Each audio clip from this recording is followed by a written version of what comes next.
You ask Tiger to calculate. This deals with linear inequalities with one unknown. The final result is negative 5 over 3 times x, equal or smaller than negative 1 over 3. Let's solve it step by step. Simplify the expression. Expand the parentheses.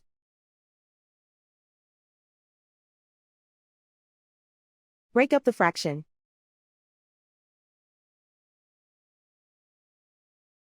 Simplify the arithmetic.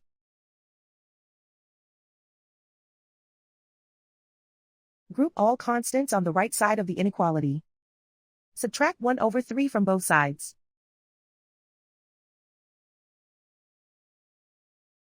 Group like terms.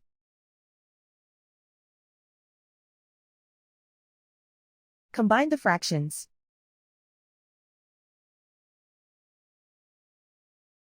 Combine the numerators.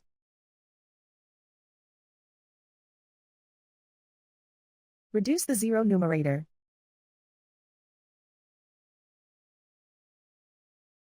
Simplify the arithmetic.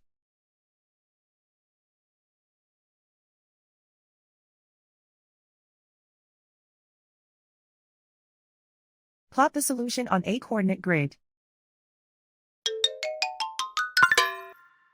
And so the final result is negative 5 over 3 times x, equal or smaller than negative 1 over 3.